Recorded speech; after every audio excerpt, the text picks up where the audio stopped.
Hello friends, कैसे आप सब लोग and thanks for watching my channel. तो एक और हफ्ता ख़त्म हो चुका है और बहुत ही स्ट्रॉन्ग नोट पे हुआ है ये हफ्ता ख़त्म। निफ्टी आप देख ही सकते हैं, हफ्ते के आखिरी दिन शुक्रवार को 375 पॉइंट की तेज़ी और बैंक निफ्टी में 750 पॉइंट। और ये जो फेड ने रेट काटा उस दिन के बाद एक नी जर्क रिएक्शन आया था, है ना, जिसको लोग शायद समझ पाए नहीं पाए।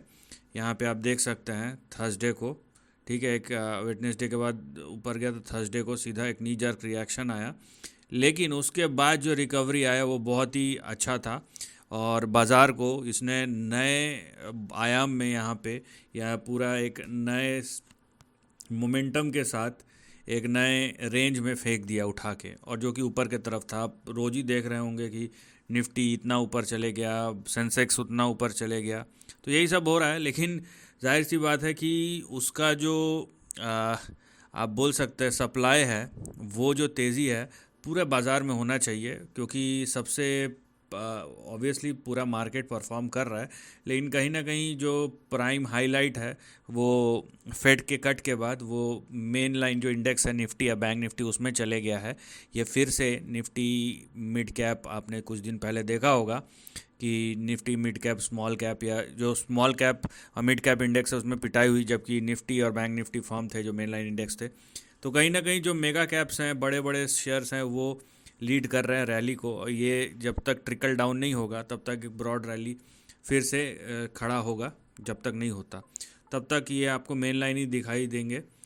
और निफ्टी पिछले 5 दिन में आप देखिए 393 पॉइंट, और उसमें भी 375 पॉइंट जो थे वो फ्राइडे के थे, ठीक है। बैंक निफ्टी आज आपको देखने मिल रहा होगा कि बैंक निफ्टी जो है यहाँ पे 750 पॉइंट फ्राइडे को, और ओवरऑल आप देखेंगे तो 1600 पॉइंट का यहाँ पे मूव आया है। तो बैंक निफ्टी ने यहाँ पे आउट परफॉर्म किया है निफ्टी को, मतलब डबल से भी ज़्यादा। तो अब बैंक निफ्टी लीड कर रहा है। जो यहाँ पे एक डिफरेंशियल क्रिएट हो गया था पिछले कई हफ्तों और महीनों में, अब बैंक निफ्टी उसको फिलअप करने की कोशिश कर रहा है, राइट। तो और यहाँ पे हम देख लेते हैं कि सेक्टोरल परफॉर्मेंस कहाँ कहाँ से था। तो निफ्टी बैंक ऊपर, निफ्टी ऑटो यहाँ पे 2% बहुत ज़्यादा तेज़ था। उसके बाद फाइनेंशियल सर्विसेज ठीक था। निफ्टी आईटी भी ठीक ठाक ही था, क्योंकि ½ % की तेज़ी थी। निफ्टी मीडिया 0.33%, मेटल में अच्छी तेज़ी थी। फार्मा यहाँ पे लो है। पीएसयू बैंक्स नेगेटिव में, ये पता नहीं क्यों नेगेटिव में है, जबकि प्राइवेट बैंक्स में यहाँ पे शायद पैसा आ रहा है पहला, पीएसयू बैंक्स में नहीं। रियल्टी सबसे ज़्यादा तेज़ है 3% यहाँ पे। उसके बाद हेल्थ केयर यहाँ पे 1%, consumer durables 6%, oil and gas 0.25% यहाँ पे। मिड कैप हेल्थ केयर वो लगभग लगभग 1% के आसपास। तो ओवरऑल यहाँ पे आपको तेज़ी देखने मिली है, ठीक है। तो यहाँ पे जो आप बोल सकते हैं रिस्क ऑन मोड है, वहाँ पे आपको देखने मिल रहा है, क्योंकि ऑटो चल रहा है, मेटल चल रहा है, बैंक चल रहे हैं, जबकि आईटी आज थोड़ा सुस्त है। अब ये जिस दिन बैंक निफ्टी सुस्त रहेगा उस दिन समझ लीजिए कि आईटी जो है वो चलेगा। इसका मतलब ये है, ये एक और मैं चीज़ बता दे रहा हूँ कि यहाँ पे आप देख रहे हैं कि निफ्टी बैंक चला है पिछले एक हफ्ते में, राइट।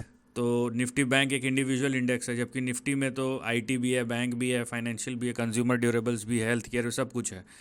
तो निफ्टी बैलेंस आउट हो जाएगा अगर बैंक निफ्टी अगले हफ्ते नहीं चला फॉर एग्जांपल, या कंसोलिडेट किया, तो उसके जगह निफ्टी आईटी उसको एक बेस सहारा दे के निफ्टी को ऊपर पुश कर देगा और निफ्टी बैंक जो है वो कंसोलिडेट करेगा। तो इस तरीके का, तो नेट नेट जो पॉजिटिव फ़ायदा है, जो सबसे ज़्यादा फ़ायदे में रहेगा वो निफ्टी और सेंसेक्स ही रहेगा, ना कि कोई सेक्टोरल इंडेक्स। तो चलते हैं अब हम चार्ट को देखते हैं कि क्या वहाँ पे दिखाई देता है। ये देखिए, ये डेली चार्ट है, पहले इसके दर्शन कर लीजिए, उसके बाद इसमें हम एनालिसिस करेंगे। तो यहाँ पे आप देख सकते हैं कि 25,075 इसके ऊपर ब्रेकआउट हुआ। उसके बाद यहाँ पे भी एक बना, यहाँ पे देखिए ये 25,370। तो ये दो रेजिस्टेंस लेवल बने, ठीक है। यहाँ पे 25,100 कर लीजिए और 25,400। तो ये दोनों आपके रेजिस्टेंस बने और इसके ऊपर अब ब्रेकआउट हुआ है।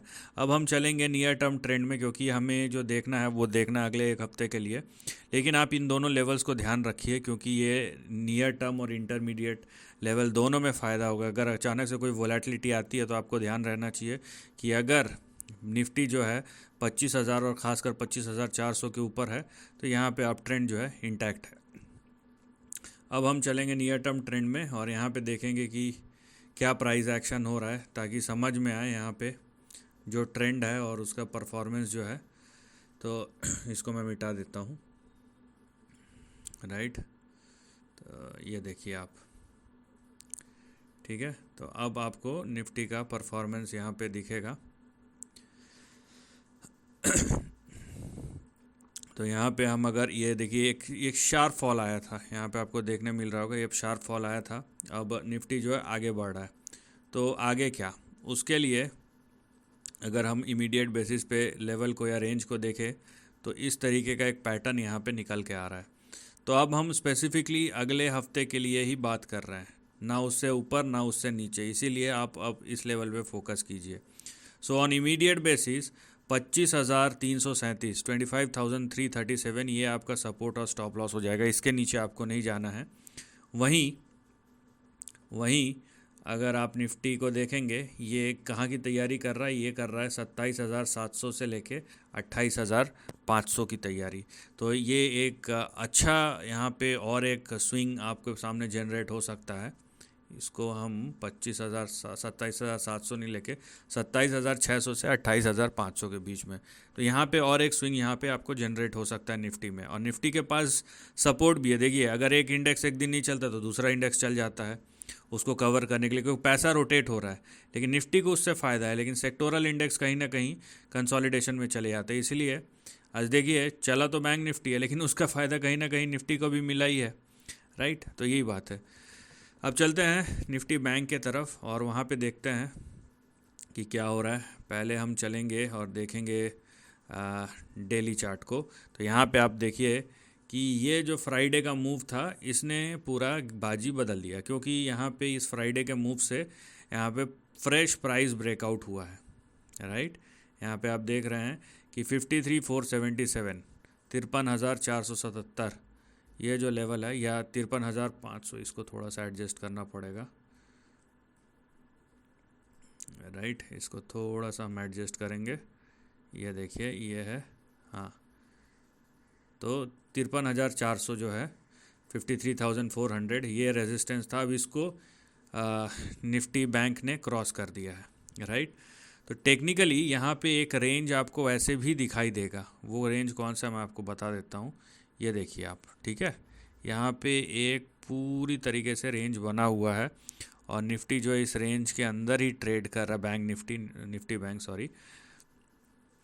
तो अगर हम इसको देखें तो निफ्टी बैंक के लिए थोड़ा आसान है, उतना शॉर्ट में नहीं जाना पड़ेगा। तो इस तरीके का आपको अब प्राइस परफॉर्मेंस देखने मिल सकता है। तो यहाँ पे आपको क्लियर कट दिखेगा कि निफ्टी बैंक जो है वो एक्चुअल में असलियत में किस चीज़ की तैयारी कर रहा है। तो आपको बस निफ्टी बैंक में ध्यान रखना है कि निफ्टी बैंक जो है 53,400 इसके ऊपर सस्टेन करना है, और अगर करता है तो निफ्टी बैंक का जो अगला बड़ा यहाँ पे प्राइस मूव है वो 56,700 से 57,700 इसके तरफ जा सकता है। लेकिन जैसा कि मैंने कहा, कंडीशन क्या है, कंडीशन ये है कि निफ्टी हो या बैंक निफ्टी हो, अपने जो ब्रेकआउट जिस लेवल के ऊपर किया है या जहाँ पे सपोर्ट है उसके नीचे नहीं गिरना चाहिए। ये आप समझ के रखिए। मैं आपको निफ्टी आईटी भी दिखा देता हूँ यहाँ पे लगे हाथ, क्योंकि कहीं ना कहीं एक डिफरेंशियल जो क्रिएट हुआ है या हो सकता है, ठीक है। ये देखिए निफ्टी आईटी जो है अभी यहाँ पे एक कंसोलिडेशन जैसा हो गया है, ठीक है। इंडिकेशंस तो है वो नेगेटिविटी के है, लेकिन ये नियर टर्म का चार्ट है, डेली चार्ट है। अगर आप वीकली या मंथली चार्ट में देखेंगे, मैं ये इससे पहले ही बता चुका हूँ, मैं फिर से ये चीज़ बता रहा हूँ। यहाँ पे देखिए, पहली बात तो यहाँ पे प्राइस ब्रेकआउट हुआ है 2022 के बाद जो हुआ ना, ये प्राइस ब्रेकआउट हुआ है। इसीलिए लॉन्ग टर्म में इसको आप देखने की कोशिश कीजिए। और अगर आप खाली डेली चार्ट देख के बोलेंगे अरे यहाँ पे तो बात यह है कि अच्छा नहीं है, और यहाँ पे आपको दिख रहा है कि बहुत ज़्यादा खिंच गया है, आप जो भी इंडिकेटर यूज़ करते हैं, that's not the right way. यहाँ पे निफ्टी बैंक कंसोलिडेट कर रहा है इस रेंज के अंदर। और देखिए, ये मैं जो चीज़ बताने की कोशिश कर रहा हूँ वो ये है कि जिस दिन निफ्टी बैंक कंसोलिडेट करेगा उस दिन आपको यहाँ पे मूवमेंट दिखेगा, एज सिंपल एज दैट। अब वो किस दिन होगा किस दिन नहीं होगा ये मार्केट डिसाइड करेगा, ये मुझे नहीं पता। लेकिन एक ये निफ्टी को, और यहाँ पे देखिए निफ्टी आईटी जो है यहाँ पे एक रेंज में ही परफॉर्म कर रहा है, ठीक है। ये डाउन ट्रेंड में नहीं है, ये रेंज बाउंड परफॉर्मेंस है।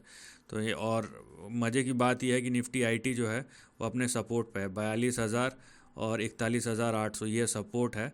और यहाँ पे अगर रेंज भी प्राइस जंप होता है ना तो 43,340 से लेके 43,650, तो लगभग रेंज के अंदर भी ये जो इंडेक्स है आप देखिए 2.25 से 3.5% का मूव यहाँ पे दिखाई दे सकता है। तो ये सब चीज़ें जो है आपको ध्यान रखनी है।